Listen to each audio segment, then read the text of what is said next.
RCR presenta Integrando Perú. Análisis, entrevistas y propuestas para contribuir al desarrollo del país. Bienvenidos. Saludos amigos. Hoy tenemos de invitado a Carlos González Ávila, profesor y consultor, una persona con gran experiencia dentro del mundo de la energía, el campo y los hidrocarburos. Bienvenido, Carlos. Muchas gracias, Pedro. Encantado y gracias por la invitación. Hay una papa caliente en este momento en el sector hidrocarburos, donde ya habían dificultades por la problemática de Petroperú y su presión sobre la caja fiscal. ¿Qué ha pasado en Perú Petro? Después de mucho tiempo se convoca un concurso, hay muchos interesados, percibí un entusiasmo en el mercado que era evidentemente una señal que marcaba una diferencia con lo que había pasado todo el periodo del gobierno del expresidente Castillo, donde hubo una depresión en general de la inversión en el Perú.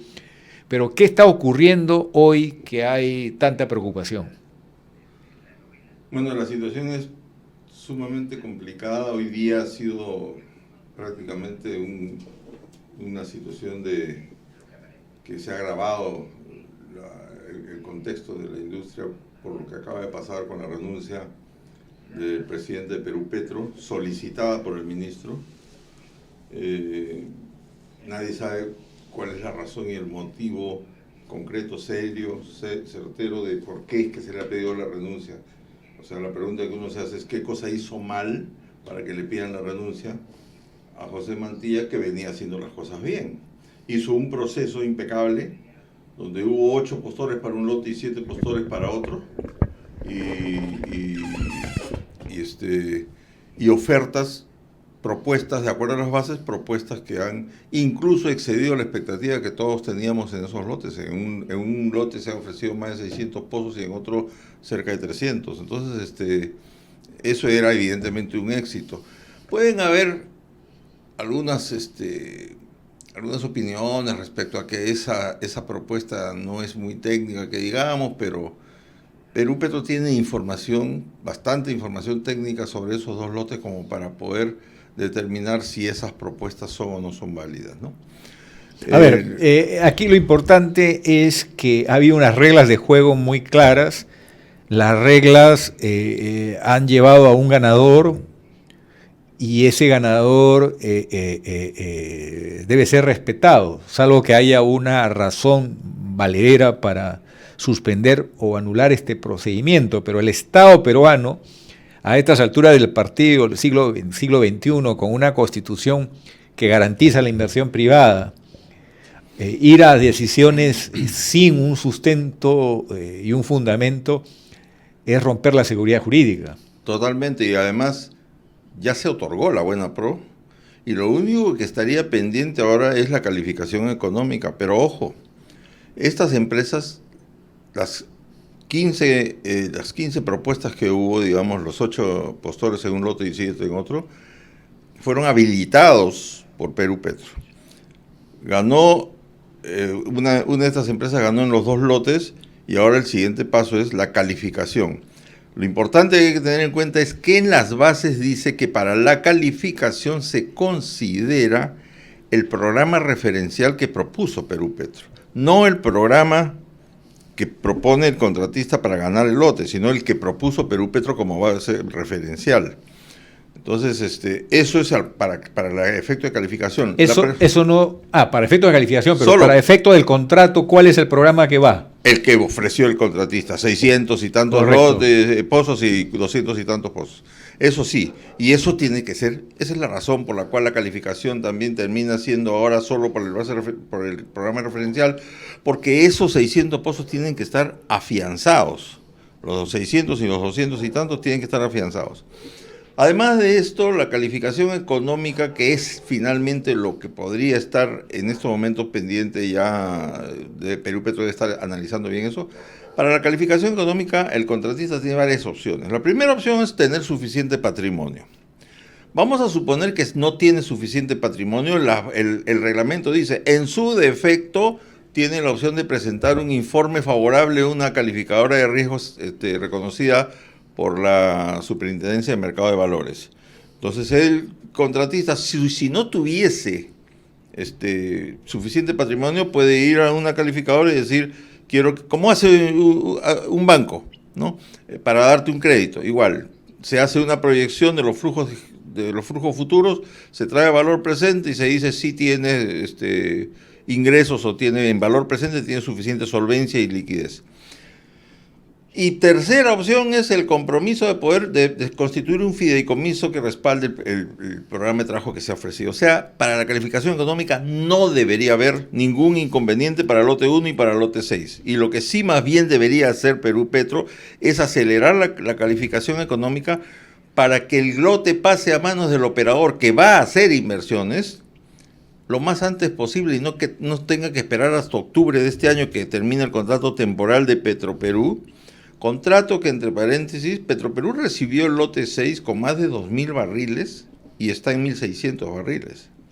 Ahora, el único comentario crítico que no descalifica el proceso para nada, sino es simplemente una opinión de mejora o perfeccionamiento de la mecánica, de las reglas de juego, es porque la historia petrolera peruana en materia de contratación de la inversión privada en un negocio de alto riesgo como es la industria de hidrocarburos, los primeros años, estamos hablando de los años 80, 90, la competencia era por el que daba la retribución mayor al Estado. Así es. En esa época no se hablaba de regalías, sino de retribución.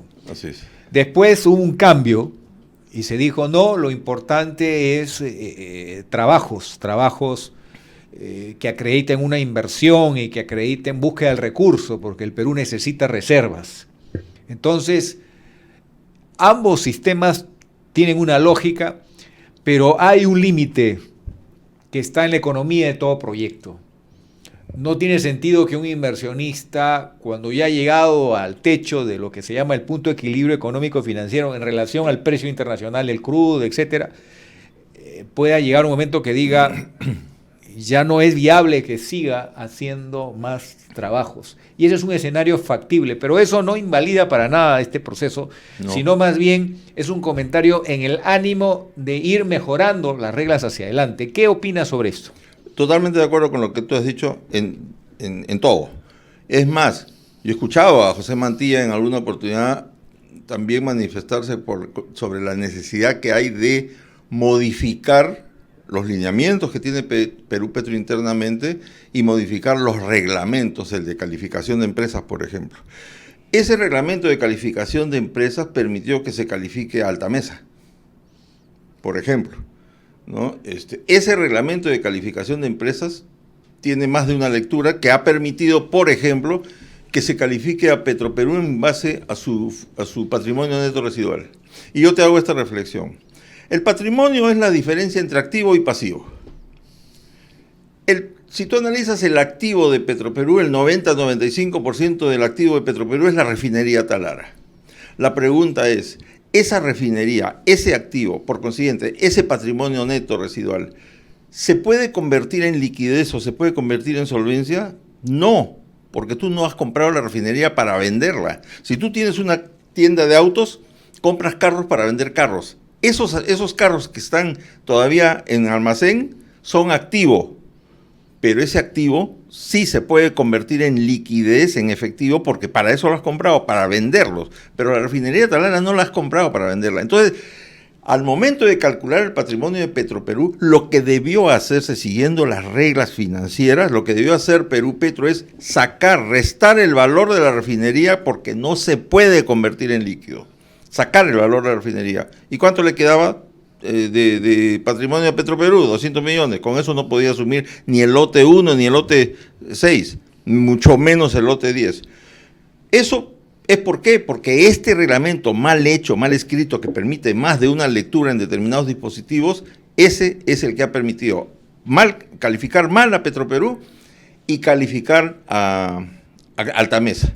Altamesa se está yendo del país, se va a ir sin a ver, para quienes nos escuchan, Altamesa era el operador del lote 192. Sigue siéndolo. Bueno, era en teoría, abandonado el lote. Ha abandonado el lote y está corriendo las horas para la ejecución de una carta fianza, de acuerdo al contrato. Así es.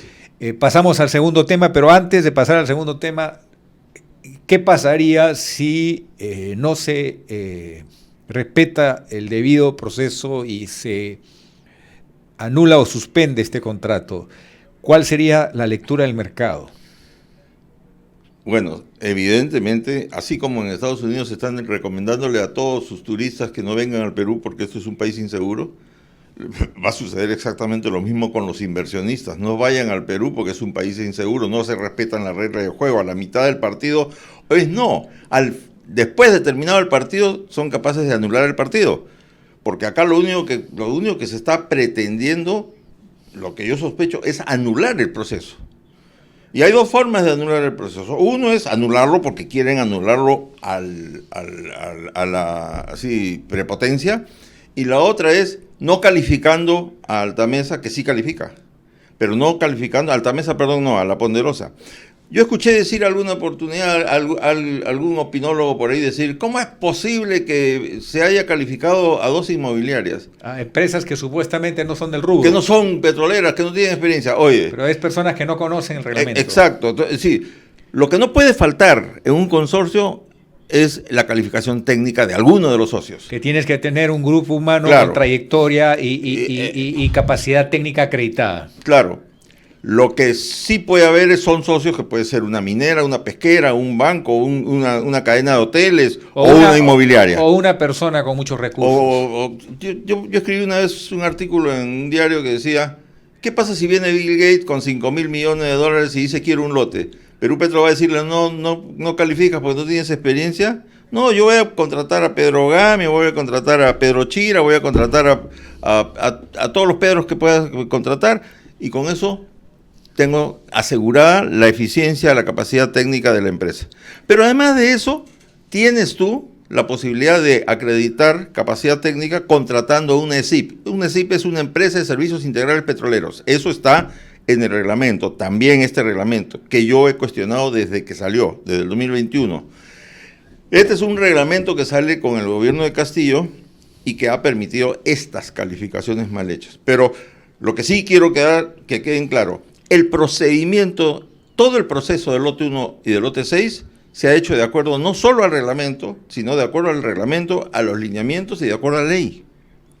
Entonces, no hay nada que cuestionar en cuanto a eso y a sus propias bases. Vamos al segundo tema. Lote 192. Petroperú tiene como socio a esta empresa Altamesa. Y resulta que es una empresa que, si bien ha logrado agrupar a técnicos calificados y con experiencia, no ha reunido los recursos económicos necesarios para asumir sus obligaciones. Esa es la información pública y se ha retirado del lote. El hecho de que Petroperú sea socio minoritario de este proyecto, ¿lo afecta de alguna manera? Total. Recuerda, Pedro, que la ley orgánica y el propio contrato dice que solo en materia tributaria y en materia contable, salvo esas dos materias, los socios son responsables solidarios en el cumplimiento de todas las obligaciones del contrato. Entonces, no es el operador el que tiene que cumplir. Cuando Altamesa abandona el lote y se retira del lote, ya incumplió el contrato. Ahí ya incumplió el contrato, para comenzar. Segundo, pregúntenle a Altamesa o pregúntenle a Petroperú si la póliza que exige el contrato en su anexo H, $200 millones de responsabilidad civil y responsabilidad ambiental, por cada ocurrencia, pregúntenle si está vigente.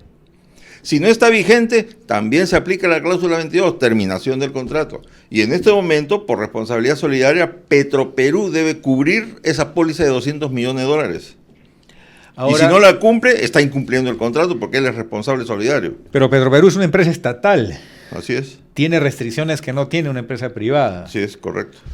el haber anunciado o declarado que Petroperú asumía por lo menos las obligaciones en relación a las comunidades nativas y población que está en la zona de influencia del proyecto con los que Altamesa tenía acuerdos o contratos, ¿Petroperú puede asumir de motu propio esta deuda? ¿Es así el trámite? Sinceramente pienso que no, pero además de las restricciones legales que tiene como empresa del Estado, tiene una mayor, que es el artículo 3 del Decreto Supremo que autorizó la firma del contrato del lote 192, que ese artículo 3 dice: este contrato por ningún concepto demandará recursos al Tesoro Público. ¿De dónde salen esos 16 millones que va a pagar y que está pagando Petroperú a las comunidades, que eran una obligación pecuniaria de Altamesa? Petroperú las ha asumido. Yo supongo que la Contraloría ya le habrá dicho: ¿tú por qué estás asumiendo deuda de terceros? ¿Con quién te autorizó? El directorio de Petroperú. ¿Quién autorizó al directorio de Petroperú para que autorice a la gerencia general y para que a su vez autoricen a la gerencia de finanzas a que haga estas erogaciones? Ahora hay otro extremo dentro de esta contingencia. ¿Cuál es? Si la fianza se ejecuta al contratista y el contratista es el operador más su socio, ¿cuáles serían las consecuencias para Petroperú?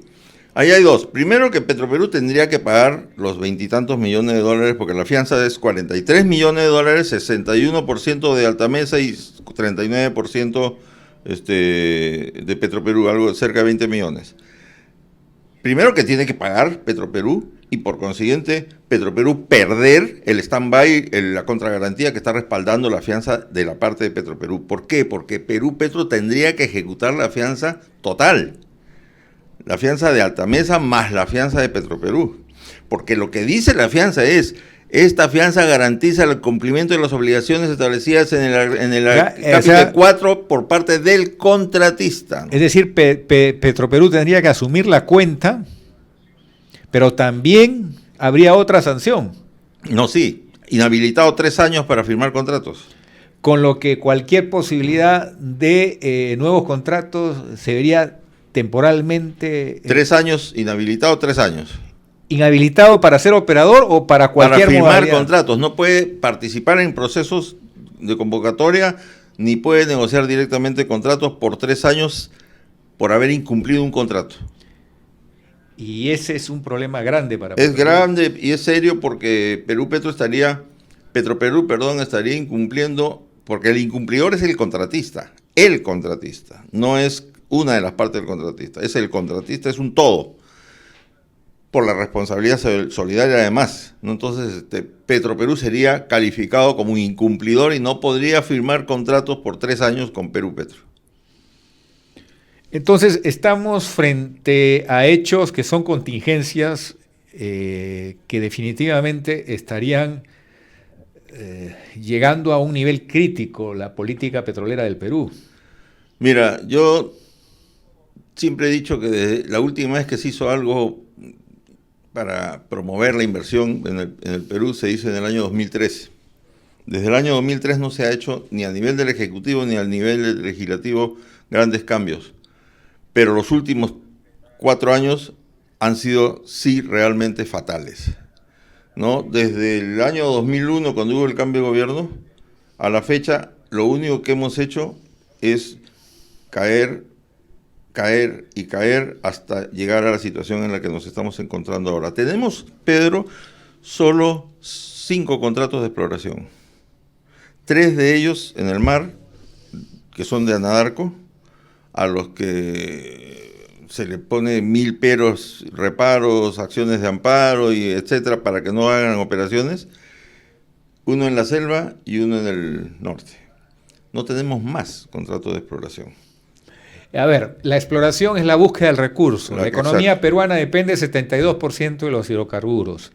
Es decir, es hoy parte esencial del oxígeno de la economía. La transición energética de la que tanto se habla no es un proceso que se resuelve en 24 horas. Son décadas de trabajo y de esfuerzo.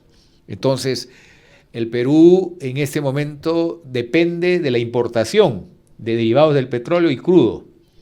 Es correcto. El Perú tiene, con relación a Colombia, Ecuador, Brasil, hasta el propio México, tiene una desventaja. No ha trabajado la exploración de sus áreas con potencial de una manera sostenida, ha tenido un comportamiento errático. El petróleo va a dejar de ser el principal actor de suministro de la energía mundial y Perú se va a llevar la información de no saber, la duda grande de no saber todo lo que pudo aprovechar en su momento. ¿Es así? Es correcto. Nuestro común amigo Víctor Sanz siempre dice: el Perú ha sido bendecido en materia de hidrocarburos. El problema es que está abajo y abajo no vale nada, hay que sacarlo. Tenemos 15 cuencas que han sido o no exploradas o subexploradas. Solamente 4 cuencas están en producción. Las principales cuencas están en producción y la mayor parte de esa producción está pues en la cuenca del Marañón y en la cuenca Talara. Entonces, no hemos hecho la tarea de estimular, de impulsar, de seguir incentivando la exploración. Tanto como en petróleo como en el caso del gas. En el gas nos dormimos en nuestros laureles, hemos dicho tenemos gas para 30 años, después tenemos gas para 20, ahora decimos tenemos gas para 15 y vamos recortando el plazo y no estamos estimulando la exploración. La decisión del concurso de los lotes 1 y 6 precisamente no es una señal, si es que la decisión se confirma, de traerse abajo el concurso, no ayudaría a fomentar la exploración. No, para nada. Además, hay que subrayar algo que es importante. La convocatoria, las bases de este concurso fueron aprobadas no por el director de Mantilla, sino por el director anterior, de Jorge Pesantes, que también venía haciendo un buen trabajo. Desgraciadamente, pues hubo problemas solo por el hecho de que él fuera funcionario de Petroperú, se le puso reparos y dejó de ser presidente de Perú Petro. Pero esa licitación del lote 1 y lote 6 fue en realidad promovida por el directorio anterior. Las bases fueron aprobadas por el directorio anterior. La línea base de cada lote fue aprobada por el directorio anterior. El directorio de Mantilla lo único que hizo fue ya llevarlo a cabo, con las bases, con los lineamientos y con el reglamento vigentes. El problema de Mantilla, ¿cuál es? ¿Cuál es el pecado de Mantilla? Haber hecho las cosas de acuerdo a la ley, haber hecho las cosas bien. Eso suena ilógico. Yo decía... El hacer las cosas bien en el Perú es malo. Es malo. Yo ponía en mi Facebook anteayer, una nota que decía, la frase se le atribuye a un dictador argentino, pero la frase es válida. Dentro de la ley todo, fuera de la ley nada. Y eso es lo que hizo Mantilla. Mantilla le dijo a Petroperú, yo voy a hacer todo lo que esté de acuerdo a la ley. Y ahí hicieron bastante con calificar a Petroperú para el lote 192, para el lote 64. Mira, el lote 64... ¿Cuántos años tiene el lote 64 Petroperú sin conseguir socio? 12 años. No, sí consiguió socio. Pero falló el socio. Fue Geopark. El socio no falló. Falló el Estado. Porque hay una falta Porque fue un socio temporal, no era un socio... No, fue un socio que se ingresó al contrato. El lote era de Talisman se lo cedió a Petroperú cuando Campodónico era presidente. Ese hecho, me permites un comentario, es sorprendente, porque ¿qué compañía importante en el mundo deja un lote exploratorio con resultado positivo en marcha? Acá te digo, pues, el problema que fue el Estado. Nosotros mismos nos disparamos al pie.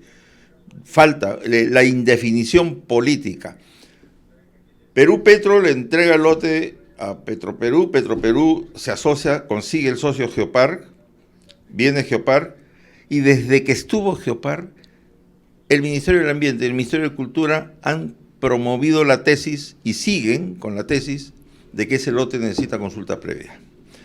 Los contratistas, tanto Petroperú como su socio Geopark, y por otro lado Perú Petro y el Ministerio de Energía y Minas le han dicho al Ministerio del Ambiente y al Ministerio de Cultura, la ley de consulta previa se dio en el 2011, este contrato se firmó en el 95. Entonces tú no puedes hacer retroactivo la ley de consulta previa a un hecho jurídico que ocurrió en 95, porque la ley de consulta previa te dice, antes que firmes el contrato, haz la consulta previa. El contrato ya está firmado desde el 95. ¿Cómo vas a hacer antes del 95 cuando estamos en el 2018, 2016? Porque hoy todos los contratos en la selva pasan por consulta ahora sí, previa. y correcto, ahora el sí. El problema es que no se distingue un procedimiento de exploración de un procedimiento de la explotación. Entonces resulta que el procedimiento es demasiado largo y demasiado complicado para la exploración cuando no tienes nada que distribuir. Es una inversión de riesgo, lo que tienes que es asegurar una compensación temporal. Es diferente cuando ya has encontrado, y por eso los técnicos sugieren que haya procedimientos diferentes de lo que es la consulta para la exploración, de lo que es la consulta para la explotación. Además que te tomas años en este procedimiento y eso desalienta y le resta competitividad al país, ¿no? Yo escuchaba en un evento en el que participé a un representante colombiano preocupado porque en Colombia se estaban demorando hasta 8 meses las autorizaciones de estudios de impacto ambiental. ¿Tú te escondiste? No, 8 meses, acá nos demoramos 4 años, ¿no? Entonces es increíble. Después, el otro tema no solamente es consulta, sino también participación ciudadana. Y un tema de fondo que es crucial. Y esto lo repito a cada rato para que la gente tome conciencia.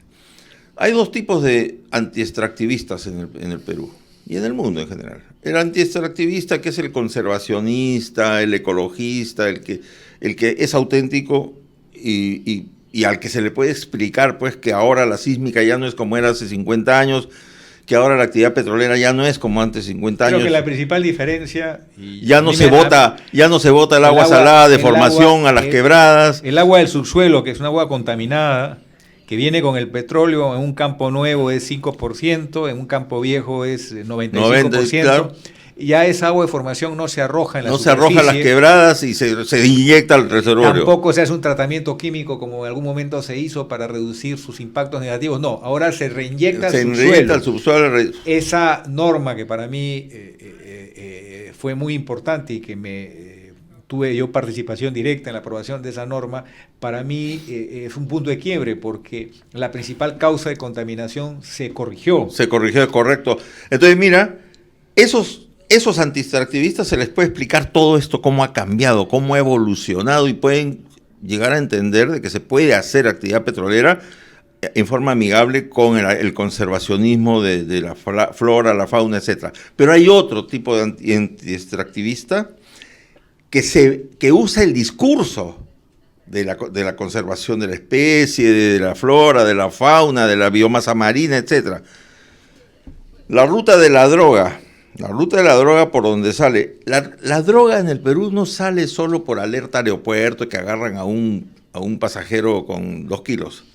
La ruta de la droga sale por los puertos clandestinos que hay en la costa peruana. Y ahora más grave todavía es la minería ilegal, claro, que no sale por el aeropuerto. A eso voy. Mira, la ruta de la droga no le conviene que hayan operaciones en el mar, en el norte sobre todo, Chimbote, Trujillo. Qué casualidad que haya toda una campaña contra Anadarko y sus operaciones, como hubo contra Tulo y sus operaciones, porque obviamente en esa zona no hay vigilancia de la DICAPI ni patrulleras, porque no hay nada. Ahora que hay actividad petrolera, sí, va a haber una vigilancia de la DICAPI más intensa, y eso no le conviene, la ruta de la droga. La realidad no es negra o blanco, porque la reserva de Paracas tiene la calidad de su gestión en su administración y cuidado por el principal soporte que en la zona vecina da operaciones de hidrocarburos. O sea, en pocas palabras, se vuelve la reserva que más recursos maneja en el Perú. Por eso, exacto. Garantizando un efectivo programa de protección. ¿No? Pero si la droga saliese por Paracas, bueno, sería justamente terrible. Un argumento más para oponerse a la actividad hidrocarburífera que hay en esa zona. Ese es uno. Otro, la tala ilegal. Tampoco le conviene que haya actividad petrolera en la selva. El narcotráfico, el productor de la droga en la selva, no le conviene que haya una brigada sísmica haciendo levantamiento sísmico y se encuentren con un aeropuerto clandestino y evidentemente denuncien a la policía la existencia de ese aeropuerto clandestino. Pero hay un reclamo de la gente en la selva norte que no puedo dejar de preguntarte, en el sentido de que incumplieron con el plan de abandono, el plan de cierre de operaciones, y eran empresas formales. ¿Qué piensas de esto? ¿Eso se debe corregir porque se ha dejado una mala imagen? Acá hay varios temas. Por ejemplo, el lote 1AB que es el principal lote, el más grande, que ahora se llama 192. Ese lote se firma en el año 1972. Con Occidental. Con Occidental. 22 de junio de 1972. Y ese lote se transfiere a Pluspetrol en el año 2000. Pluspetrol se lo transfiere a Frontera en el año 2015, cuando termina Pluspetrol. Ese lote tuvo 2 propietarios, 2 dueños. En el año 1985 se resolvió el contrato. En el año 1985, de 1972 a 1985, nadie tomó ni siquiera una foto de los pasivos ambientales, de los impactos ambientales que había. No existe registro, inventario de los pasivos ambientales que existía al 30 de agosto de 1985. Esa es primera falla. Después, cuando entregan el contrato a Pluspetrol, remitiéndose a la ley, dice contaminador pagador. Yo he recibido el lote, pero no existe tampoco el inventario. Eso fue materia de arbitraje incluso. Otro tanto sucede con el lote 8. El lote 8... Pero en el lote 8 había una diferencia. El contrato de privatización de ese lote sí diferenció la responsabilidad de la actividad preexistente a la actividad Es que no nueva. había, pues, mira. Pero en el lote 1AB había una cláusula que decía que el cesionario asumía activos y pasivos. Sí, pero esa es la cláusula entre ellos dos. Pero la cláusula entre ellos dos no supera la ley. La ley dice el que contaminó tiene que ser el que paga. Pero ese es otro caso. Ahora el lote 8, que es más interesante todavía. El lote 8 estuvo en manos de Petroperú desde el año 71 hasta el año 96. Tampoco hay un registro de los pasivos ambientales o de zonas afectadas hasta el año 96. Y del año 96 en adelante estuvo en manos de Pluspetrol. Obvio, Pluspetrol dice, yo voy a asumir el 100% de los pasivos.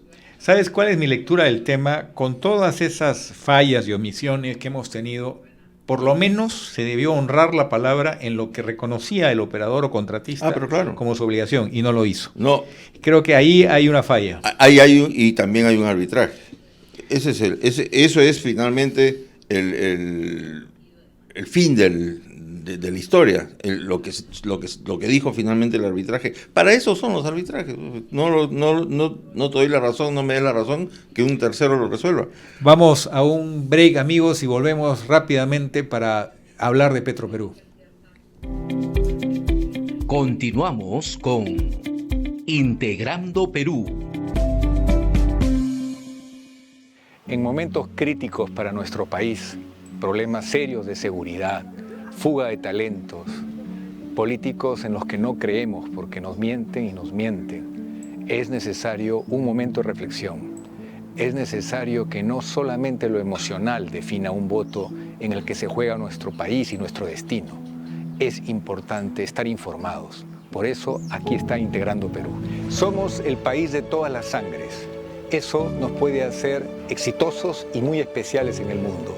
Ya lo hemos visto con la gastronomía, pero hay que hacerlo en todo, en el deporte, en la manera de transformar las estructuras del país para que haya oportunidad para todos. Tenemos que aceptarnos que en la mistura del Perú está su futuro.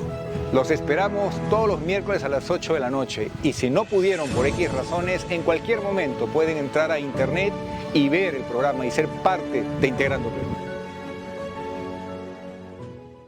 El Congreso Internacional de Prospectores y Exploradores, ProExplo, es el segundo evento minero más importante del país y el más relevante en cuanto a exploración y geología en Latinoamérica. La importancia de la exploración recae en el rol fundamental que cumple a la hora de descubrir y establecer nuevos proyectos mineros. Por ello, ProExplo resulta en una reunión obligatoria para las empresas y profesionales que trabajan en el sector. En su más reciente edición, participaron más de 3.000 personas de manera física y virtual, y se espera que su 14ª edición se realice en 2025, de la mano de su presidente, Walter Tejada. Los esperamos en ProExplo 2025. Bienvenidos docentes de la rama magisterial. Les presentamos la guía para acceder a la biblioteca digital para maestros. Aprendamos juntos. Primer paso, descarga el aplicativo desde tu Android en el Play Store o desde tu iPhone en el App Store, colocando Biblioteca de Rama Crisol e ingresa tu usuario y contraseña. Importante, el usuario y contraseña que utilizarás es la misma que utilizas en la plataforma para hacer tus operaciones en línea de rama magisterial. En el buscador del aplicativo coloca el título o autor de tu preferencia. Una vez identificado, selecciona leer el texto y lo tendrás a tu disposición. Recuerda que haciendo clic o escaneando el QR de la encuesta de satisfacción de la biblioteca digital para maestro, podrás sugerir nuevos temas o libros que quisieras encontrar en nuestro aplicativo. A través de la plataforma de la Biblioteca Digital para Maestro podrás encontrar las siguientes opciones. Ver la pantalla de contenidos para verificar los temas del libro que leerás. Configurar la visualización de tu pantalla a través del zoom o activando el desplazamiento horizontal o vertical según te sientas más cómodo. Habilitar el fondo blanco u oscuro para evitar el cansancio de tu vista. Al mantener presionado una palabra o párrafo, se activarán las siguientes opciones. Subrayar. Escribir una nota sobre el párrafo o idea que estás leyendo. Generar una cita bibliográfica según formatos establecidos, APA, MLA, ISO 690, entre otras. Traducir la palabra o párrafo desde el idioma en el que está escrito a más de 100 idiomas. Compartir el libro en redes sociales. También puedes acceder a nuestra biblioteca digital para maestros mediante una PC o laptop a través del navegador de tu preferencia, usando el siguiente link o URL. Leer nunca fue tan fácil. Síguenos en nuestras redes sociales y sigue siendo parte de nuestra comunidad de maestros lectores y entérate de todas nuestras novedades. Continuamos con Integrando Perú. Seguimos amigos con esta importante entrevista. Hablemos de Petroperú. Los dos hemos trabajado en Petroperú, conocemos la historia de esta empresa nacional. Se le ayuda a Petroperú haciendo que los procedimientos no se cumplan, se le ayuda a Petroperú buscando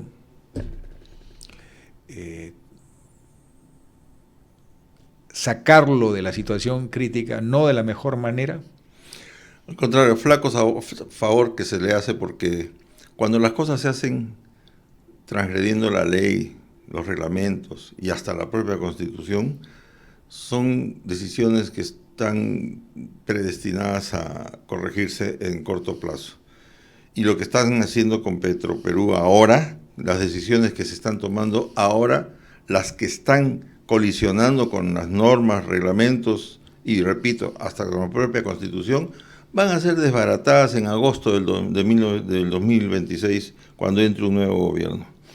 Porque ningún gobierno que entre va a sostener algo que se hizo ilegalmente, ¿no? Y tendrían que tener en cuenta, muy en cuenta, los que están tomando esas decisiones, que falta poco menos de 500 días para que este gobierno se vaya. El daño mayor que se le ha hecho a Petroperú tiene que ver con decisiones políticas. Totalmente, siempre. Sin sustento técnico, y ese inventario de daños no se cura en 24 horas.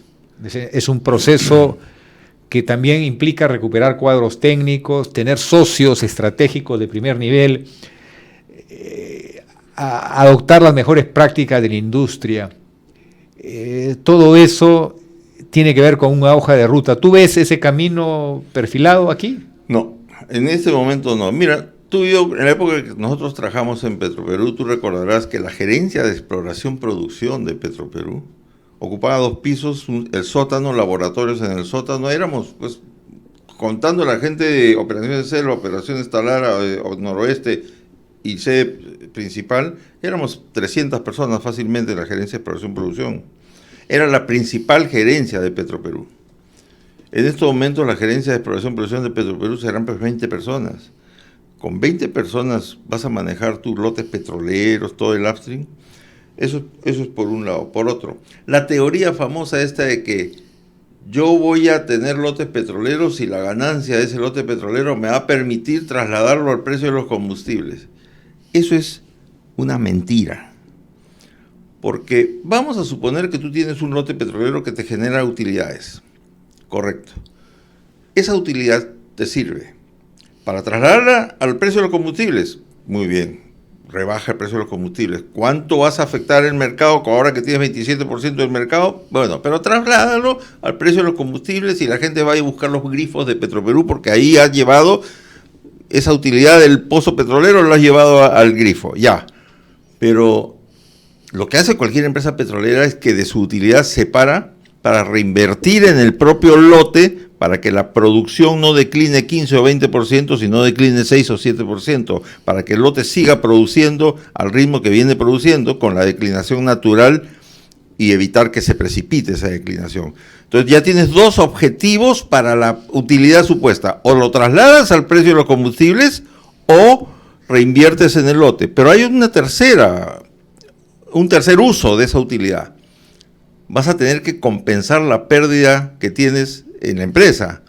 Esa utilidad del pozo petrolero, ¿qué va a hacer frente a los 804 millones de dólares que tiene Petroperú? Esos 804 millones que tiene de pérdida Petroperú van a absorber los 2-3 millones que genere ese lote. Y eso que es la pérdida de solo un año, porque estamos Exacto. hablando de que el año 2014, cuando se dio la orden política de que se haga una nueva refinería, Petroperú estaba reducido, ya no era el Petroperú que conocimos. Correcto. Entonces su patrimonio era muy disminuido para asumir una inversión tan cuantiosa y hoy los aprietos tienen esa explicación. Es correcto. Pero déjame terminar con la cuarta. Pero hay un tema ahí.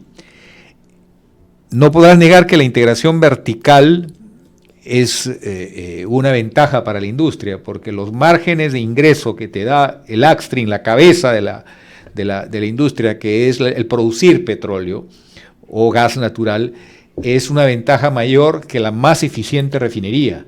Eso también es cierto. Es verdad, pero si fuéramos Equinor, no tengo ninguna duda que la eficiencia de Equinor en el upstream garantiza esa integración vertical eficiente en todo su conjunto. Pero ese es el tema, la cultura corporativa a las es cifras, esencial. a las cifras nos remitimos. Petroperú recibió el lote 1 hace el 2023 con cerca de 600 barriles y ahora está en 400 y tantos barriles. El lote 6 lo recibió con más de 2.000 barriles y está en 1.600 barriles.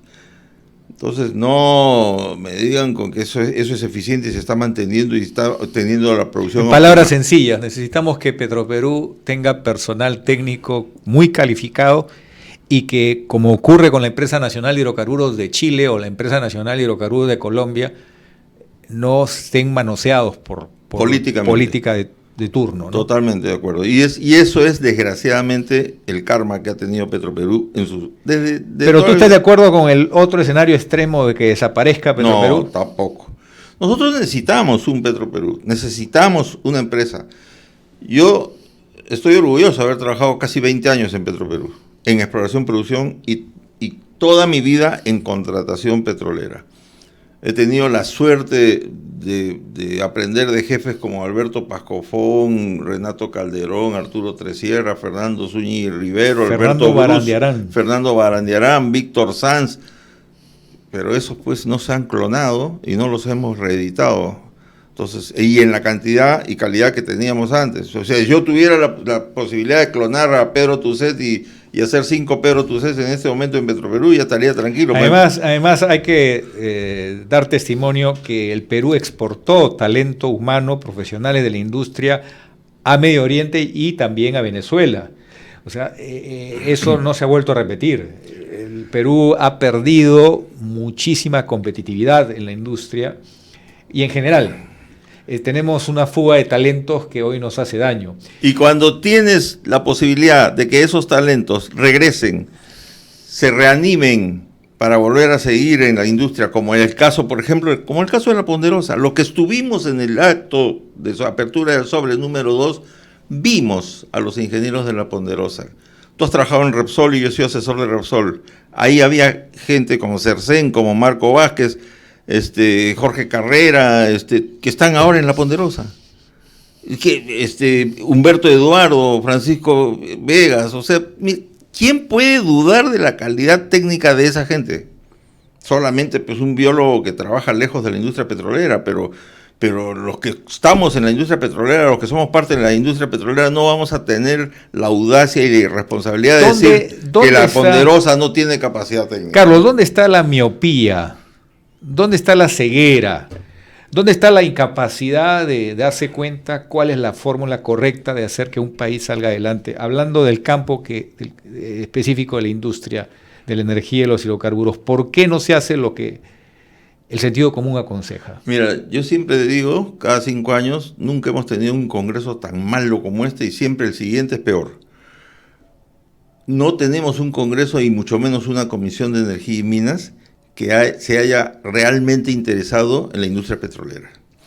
Tenemos un oleoducto norperuano que necesita atención del Estado, porque eso tampoco vamos a ser injustos de querer endosárselo al presupuesto de Petroperú. Más de $100 millones anuales y en la medida en que hay más sabotajes, la cuenta es mayor. Y modernizarlo y ponerlo a tono con los estándares actuales de ductos, de operación de ductos que rigen actualmente. No, sin irse muy lejos. Adecuarlo totalmente al Decreto Supremo 007/2007 EM, que es el Reglamento de Transporte por Ductos, que no está totalmente adecuado el oleoducto norperuano. Mira, en estos momentos, si el oleoducto norperuano funcionase con garantía operativa de que no hay ningún riesgo, Petrotal no estaría llevándose su crudo al Golfo por Brasil.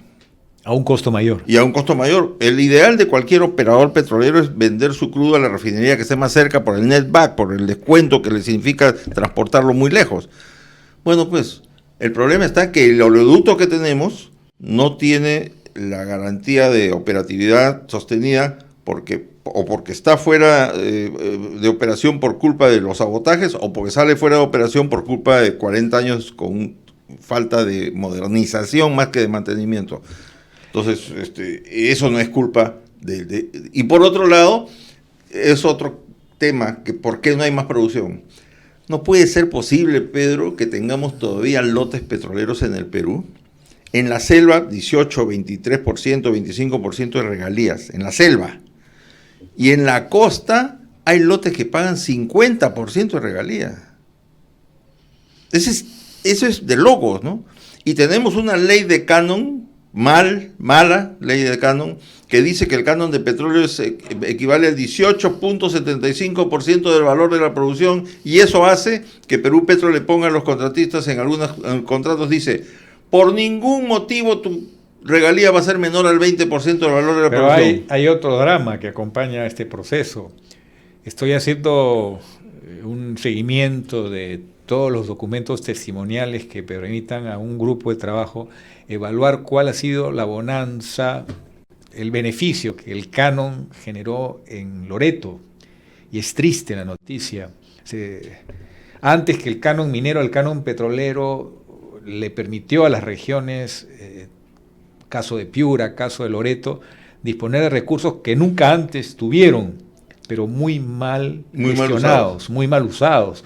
Ese es un drama que al Perú nos debe llevar a una reflexión de qué vale tanta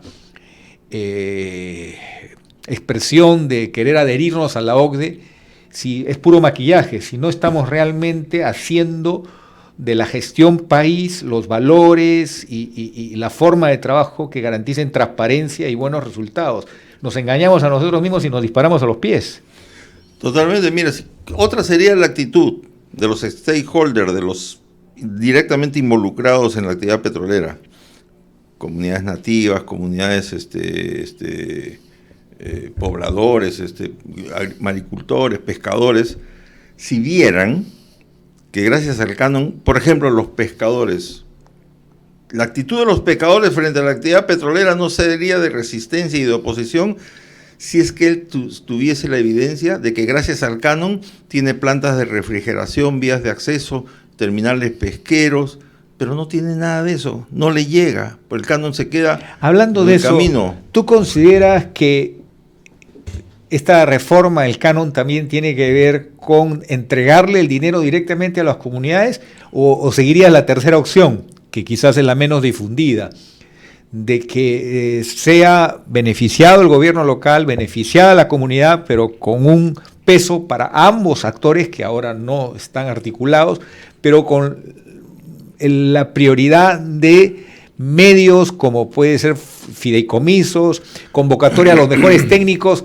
para que no se reparta dinero, sino se reparta proyectos que garanticen generación de oportunidades y mejore la calidad de vida. Es decir, que acabemos con este error de abrir la bolsa y repartir el dinero como si el dinero fuera la forma de lograr el éxito en la vida. Hay que trabajar ese dinero, invertirlo de manera correcta. Entonces, en lugares donde hay carencias de agua potable, carencias de educación básica, infraestructura mínima, sistema de salud, hacer que con una alianza público-privada, como ha sido Obras por Impuestos, un monitoreo con excelencia se lleve a, después del año 78, 1978, a la fecha, mira cuántos años, y se diga el canon falló, pero no es el canon el que falló, no, falló la gente. La gente, la administración del canon.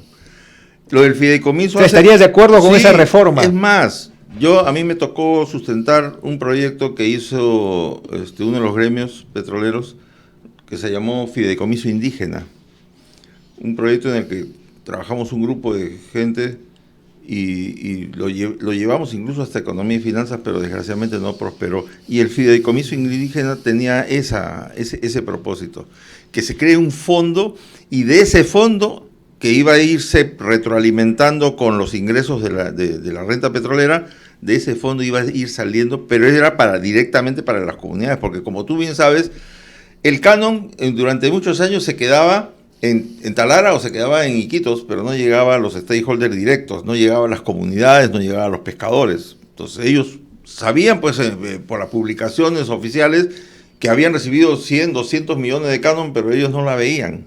Si vamos a Talara, vamos a Piura, nos vamos con la ingrata sorpresa de que con el siglo de existencia de la industria... No hay agua. Tienen agua solamente por horas. Exacto, no puede ser, bueno, eso es increíble, ¿no? Y Loreto sigue siendo una capital de departamento aislado del resto del Perú, al que tienes que llegar solamente por río. No, y ahora ha recuperado el triste posicionamiento de estar entre las regiones más pobres del Perú, con extrema pobreza, con desnutrición, con anemia. Entonces estamos hablando de cuadros que nos llevan a la necesidad de una reingeniería. Total, sí. Y esa reingeniería empieza con el factor humano. Sí, y en el caso específico, por eso te decía yo, una medida urgente es modificar la ley de canon. Homologar el canon de petróleo con el canon de gas, hacerlos igualitos los dos. Canon de hidrocarburos, 50% de la regalía, más 50% de impuesto a la renta. A propósito, quiero hacer un paréntesis para mencionar algo que no se ha dicho, o se dice muy poco. Cuando una empresa petrolera produce petróleo en el Perú, genera utilidades y paga impuesto a la renta. Entonces, esta empresa petrolera paga regalía y paga impuesto a la renta. Lo que hace el Ministerio de Economía y Finanzas es sacar de los ingresos totales 18.75%, más el 50% de la regalía, del impuesto a la renta que ha pagado esa empresa. Pero si tú ese lote que generaba impuesto a la renta más el 18.75 de canon, si ese mismo lote se lo das a una empresa que tiene 800 millones de dólares de pérdida, ese impuesto a la renta deja de existir. Ya no lo percibes como canon. Alguien le ha contado a Piura, a Tumbes, a Iquitos, a Ucayali, que los lotes en manos de una empresa que tiene pérdidas ya no generan canon. Eso es verdad. Y ahí viene la última pregunta, el gas natural. Hemos cumplido 20 años, ya vamos por el año 21, de industria del gas natural. ¿por qué hemos logrado darle un rostro limeño nada más a la masificación en términos de la mayor parte de los beneficios? ¿Por qué, a pesar del esfuerzo de buscar reglas que nos lleven a una generación de similares oportunidades desde Tumbes hasta Tacna, seguimos con este esquema equivocado y ya nos quedan menos reservas probadas, por lo menos del lote que tiene un precio menor al del mercado internacional, que tiene una suerte de subsidio en favor del mercado interno? ¿Por qué no somos capaces de hacer que los recursos naturales, renovables y no renovables, cumplan su cometido? Volvemos al tema, falla humana. Eso es Estado. El Estado es el que tiene que promover la creación de, primero, demanda ancla al final del tubo.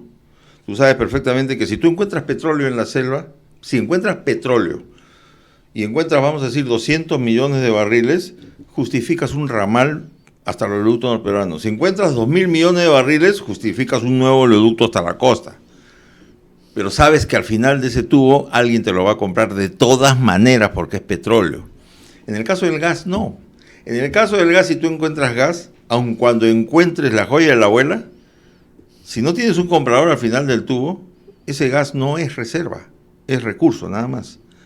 Necesitas tener, entonces, ese es el papel y el rol del Estado, tener que propiciar la creación de los mercados, petroquímica, generación eléctrica, etcétera. No el gas domiciliario, no el gas vehicular, que eso es pues 1 o 2%. Lo que te va a crear la demanda de ese gas y va a justificar toda esa inversión, upstream, midstream y el downstream, va a ser la demanda ancla primero, ¿no? Claro, ¿y eso de quién es? Depende del Estado. Si la ley de promoción de la petroquímica no dio resultados suficientes, bueno, revisa la ley y haz algo mucho más imaginativo, haz algo mucho más agresivo, pero no puede ser. Fíjate, nosotros hablamos de regalías. En estos momentos en la zona de Camisea tú tienes todavía regalías de más de 30%. Más de 30%. Y tienes que se está reinyectando gas al subsuelo porque no hay quien te lo compre, ¿no es cierto? Si tuvieras toda una nueva visión económica de la renta petrolera que se puede generar en la selva sur, que sabes que es una zona gasífera por excelencia, y propiciaras la exploración de gas natural bajo la premisa de que ese gas que encuentre, que venga el inversionista, es para exportación, porque no va a venir ningún inversionista para que tú le digas, oye, el gas por si acaso que vas a sacar primero es para el mercado interno, pero si el mercado interno lo tiene el lote 88, tengo que esperarme que se termine el gas del lote 88 para recién yo comenzar a vender el gas. Es una locura, ¿no es cierto? Entonces, todo eso, ¿de quién es responsabilidad? Es del Estado, sea el Ejecutivo y sea el Legislativo. Hay muchas veces solo con un concepto diferente o complementario, Carlos. El Estado somos todos, finalmente. Sí, no, bueno, o sea, la empresa, nosotros todos somos la nación. La empresa, bueno, es que hay una definición que dice que el Estado es la nación jurídicamente organizada. Claro, por eso. Por lo tanto, el Estado somos todos, finalmente, porque como contribuyentes, como ciudadanos, como trabajadores, como empresarios, cualquiera sea el rol, el Estado es nuestro socio, el Estado es nuestro compañero de batalla. Pero ni tú ni yo, que somos parte de ese Estado si quieres, pero ni tú ni yo damos reglamentos, damos leyes, damos decretos supremos, ni tomamos decisiones de gobierno. Eso depende de ellos, pero no estamos haciéndolo. Pues. Fallamos. Mira, si te cuesta tanto trabajo, gobierno, si te cuesta tanto trabajo pensar para idear alguna medida imaginativa, agresiva, que reactive la industria petrolera, ¿verdad? Y si te cuesta trabajo eso, mira lo que están haciendo los vecinos e imítalos por último. El triángulo equilátero creo que es el ejemplo más sencillo, que tiene 3 lados iguales. En el primer extremo está ganancias competitivas, porque la industria petrolera es esencialmente competitiva. Competitiva, que significa dejarlos ganar, porque el que no gana no desarrolla. Nosotros tenemos, Pedro, 5.000 pozos SATA cerrados. 5.000 pozos SATA. 5.000 pozos SATA son pozos abandonados temporalmente. No permanentes, sino temporalmente. Están esperando que baje la regalía, que suba el precio, y Brasil de Lula sacó 13, 14 lotes de lotes marginales. Para ellos un lote marginal es un lote que produce 25, 30 barriles por pozo. Nuestros pozos en Talara producen 4. Pero completando la figura del triángulo equilátero, en el otro extremo tienes la manera como tratas a tus trabajadores, a tus proveedores y a tus clientes, a los usuarios del bien o servicio que estés produciendo. Entonces, y finalmente la relación con el medio ambiente. Si mantienes buenas prácticas, tu empresa va a tener larga vida y va a ser apreciada y querida por la población. Ese es un secreto esencial que tiene que ver con la cultura organizacional. El Estado peruano no tiene esa cultura organizacional que tú y yo hemos aprendido en una industria que en el Perú, que forma parte de la historia del Perú. Y creo que esa es una lección que debemos valorar, porque no es posible que no nos demos cuenta del inventario de daños. Estas decisiones no solamente traen consecuencias en el presente, sino estamos minando el futuro de los peruanos.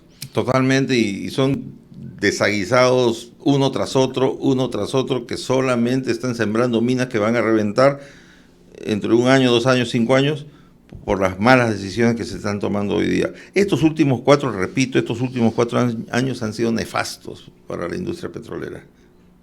Acuérdate que hubo un primer ministro que hizo de conserje y llevó una carta a un contratista donde le pedía el primer ministro la renegociación del contrato, ¿no?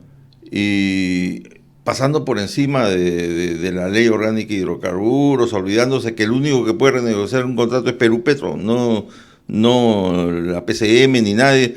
O sea, eso lo vemos desde el año 2021 en una forma ya grosera.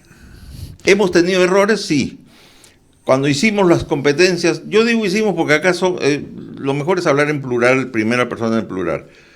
Cuando se hicieron competencias de ganan los lotes las regalías más altas, llegamos a adjudicar más de 40 lotes y de esos 40 lotes solo quedan 2 por haber puesto regalías altas. Ahora estamos apostando por programas. Viene uno, pone programas, ahora resulta que por poner muchos se quieren anular el proceso. Es absurdo, pues seguimos disparándonos al pie. Carlos, ha sido un gusto tenerte en el programa y espero que volvamos a juntarnos para el capítulo 2, porque siempre es un gusto aprender de tu conocimiento y de tu experiencia. Muchas gracias. A ti, Pedro, muchísimas gracias y nos vemos mañana en el estadio. Hemos presentado Integrando Perú. Retornamos en nuestra próxima edición con más entrevistas y el análisis para contribuir al desarrollo de nuestro país.